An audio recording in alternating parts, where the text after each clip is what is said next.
ახლა ვიმყოფებით მარნეულის საფეხბურთო ცენტრში, სადაც სიონმა 2025 წლის სეზონისთვის მოსამზადებელი ეტაპი გაიარა. ვარჯიშების გარდა გუნდმა ამხანაგური შეხვედრები სწორედ ამ მოედანზე ჩაატარა. რამდენიმე დღეში კი ეროვნული ლიგა 2 დაიწყება. 9 მარტს სიონი ჩემპიონატის დებიუტანტს მეშახტეს უმასპინძლებს. სად ჩაატარებს სიონი საშინაო თამაშებს, როგორია წლევანდელი სატრანსფერო პოლიტიკა და ზოგადად როგორ მოემზადა გუნდი ახალი სეზონისთვის, ყველაფერ ამაზე გიორგი ჭელიძე, სიონის მთავარი მწვრთნელი გვესაუბრა. პირველ რიგში მოგესალმებით, გითხავთ როგორ ხარ და როგორი განწყობით ხდებით ახალ სეზონს? მოგესალმებით. რაც შეეხება ახალ სეზონს, მე მგონი ჩემი აზრით, რომ მომზადებული ხდება გუნდი, მიუხედავად იმისა, რომ იყო ძალიან დიდი პრობლემები სელექციის მხრივ, გაგვიჭირდა ფეხბურთელების შენარჩუნება გუნდში, რამოდენიმე ფეხბურთელის, წამყვანი ფეხბურთელის, ეს ყველაფერი მოქმედებს გუნდზე, მაგრამ ბიჭები კარგ კონდიციაში არიან, მომზადებიან მაქსიმალურად, შრომობენ და ყველაფერს გამოაჩენს თამაშების დაწყება და ჩემპიონატის დაწყება. ძალიან კარგი ამბავი ცოტა მოგვიანებით დაუბრუნდებით. მანამდე მინდა გითხრათ სწორედ აი ეს გასული სეზონი ცოტა დრამატული გამოდგა ჩვენთვის განსაკუთრებით პლეი-ოფის ბოლოს. ჩვენ ვსურდა რომ მოგეპოვებინა უმაღლესი ლიგის საგზური, მაგრამ სამწუხაროდ ეს მაშინ ვერ შევძელით და გასულ სეზონში აქცენტი უფრო დაკეთებული იყო გამოცდილ ფეხბურთელებზე. როგორი სატრანსფერო პოლიტიკაა წლევანდელი? წლევანდელი სატრანსფერო პოლიტიკა დამოკიდებული ვართ ჩვენ ფინანსებზე. ჩვენი დაფინანსება როგორც არის, ისეთი პოლიტიკა არის სელექციაშიც. რა თქმა უნდა, ეხლა ყველაფერი გამომდინარეობს იქიდან, რისი თავიც გვაქვს ჩვენ.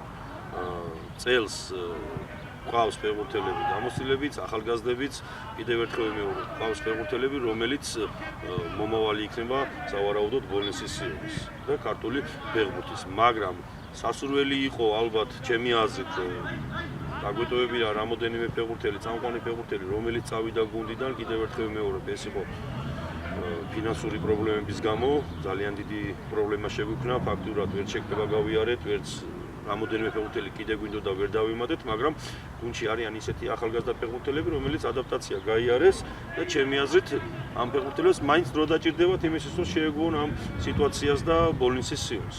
მაშინ აქ ვკითხავთ, იმიტომ რომ გადავხედავთ წლევანდელ ეროვნული ლიგა 2 საციანს, საკმაოდ კონკურენტული უნდა გამოვიდეს. თითქმის უმრავლესობა აქვს ამბიცია, რომ მოიპოვოს უმაღლესი ლიგის საგზური. როგორია მაშინ წელს სიონის მიზნები და ამოცანები? სიონის მიზნები წელს, არა მარტო წელს, სიონის მიზნები ყოველთვის მაღალი უნდა იყოს. უბრალოდ ჩვენ იქიდან გამომდინარე, რომ კიდევ ერთხელ გეუბნებით, გვაქვს რაღაც პრობლემები, ეტაპობრივად ეს პრობლემები ჩემი აზრით მოგვარდება. სავარაუდოდ გუნდი იბრძოლებს სამეულისთვის. სამეულისთვის იბრძოლებს ჩვენი გუნდი.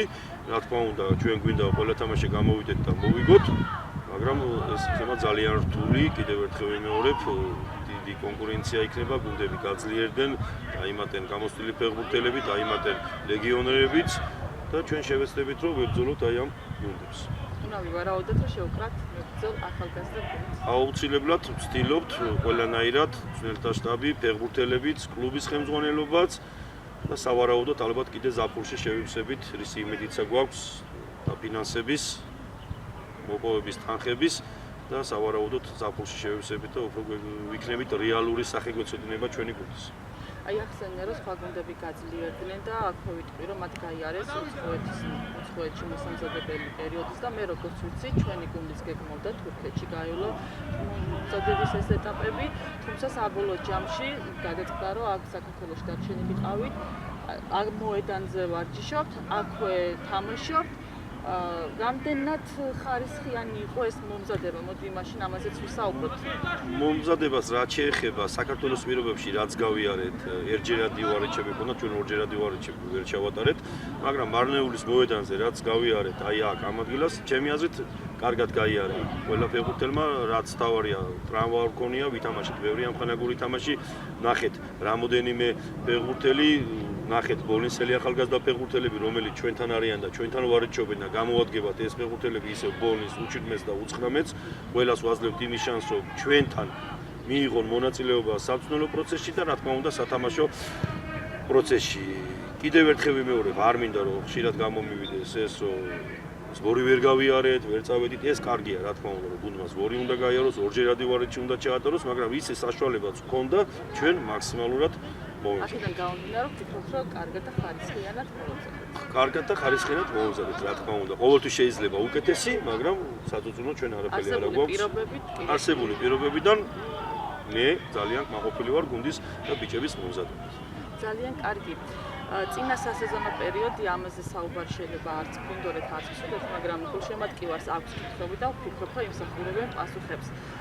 გიორგი, პირადად მე რა თქმა უნდა ხელმძღვანელობასთან შეთანხმებით ჩვენს კლუბის ოფიციალურ გვერდზე დავწერე, რომ მცველმა გიორგი რეხიაშვილმა გამოსულმა მცველმა გაახანგრძლივა კონტრაქტი, თუმცა შემდგომ იგი წავიდა სხვა გუნდში. ასევე ახალწვეულის პრეზენტაცია ხელმძღვანელობასთან შეთანხმებით გავაკეთეთ Facebook web-ზე, რომ გიული მანჯგალაძეზე მაქვს საუბარი, რომ დაბრუნდა, მან ვარჯიშებით ჩაატარა ამხანაგურ შეხვედრაშიც მიიღო მონაწილეობა და შემდგომ გავრცელდა კადრები, რომ იგი შეუერთდა სამტრედიას. რა მოხდა? ფაქტია, რომ იყო მზაობა ჩვენი მხრიდან, რომ მათთან მქონოდა თანამშრომლობა და სურვილი, თუმცა დღეს ეს ფეხბურთელები ჩვენს რიგებში არ არიან. რა მოხდა? ჩემთვისაც ძალიან რთულია, როდესაც ფეხბურთელი მოდის გუნდში, ამზადებ, ამხანაგურ თამაშს თამაშობს და მიდის. მარტივად მინდა ამ საკითხზე პასუხი გააქცეთ, რომ გაიგოს ხალხმა. კიდევ ერთხელ ვიმეორებ, ჩვენ ვერ დავაკმაყოფილეთ ფინანსურად რამოდენიმე ფეხბურთელი, რომელიც ვერ შევძელით, რომ გუნდში გაჩერებულიყვნენ და მაგ დროს მე უძლური ვარ. პირადად გეუბნებით, რაც შეეხება გულშემატკივარს, ჩვენ ყოველთვის ღია ვართ გულშემატკივრისთვის, ყოველთვის ვთილობთ, რომ ჩვენ ვასიამოვნოთ მოსული გულშემატკივარი ჩვენ თამაშზე და მივაღებინოთ სიამოვნება. ფეხბურთში ყველაფერი ხდება, მოგება, ფრე, წაგება, მაგრამ ჩვენ ყოველთვის გრძნობთ გულშემატკივარის მხარდაჭერას და სითბო იგრძნობა გულწრფელი გულშემატკივარის ეს ყოველთვის ესე იგრძნობა. რაც შეეხება ბოლნისში თამაში, საფარი გვაქვს ძალიან ცუდ სიტუაციაში, უბრალოდ ზამთრის პერიოდი არის და ერთი თამაშიც რო ვითამაშოთ, ფაქტიურად ჩვენ მოედანი აღარ გვექნება. ვცდილობთ რომ 4 ტური ვითამაშოთ მარნეულში, სანამ ჩვენი საფარი მოძლიერდება და შემდეგ დავუბრუნდეთ ისევ ჩვენ აქვე გულშემატკივარს, რომ ბოლნისში არის ბალახი შეთესილი და ის უნდა მოვიდეს და ხელი უნდა შეუწყოთ, აქედან გამომდინარე მივიღოთ გადაწყვეტილება, რომ ვითამაშოთ საწყისი ტურები, საშინაო მატჩები აქ. ძალიან კარგი გიორგი წარმატებებს გისურვებ და ვიმედოვნებ ზაფხულში უფრო მეტად გავძლიერდებით, რომ ნაკლები სანერვიულო ქონდეთ თქვენს ფეხბურთელებსაც, გულშემატკივარსაც და ყველას. მე ვფიქრობ, რომ ბოლისისიონი არის ის გუნდი, რომელიც იმსახურებს უმაღლეს ლიგაში და საუკეთესო ათეულში ყოფნას, წარმატებებს გისურვებ. ძალიან დიდი მადლობა წარმატებებს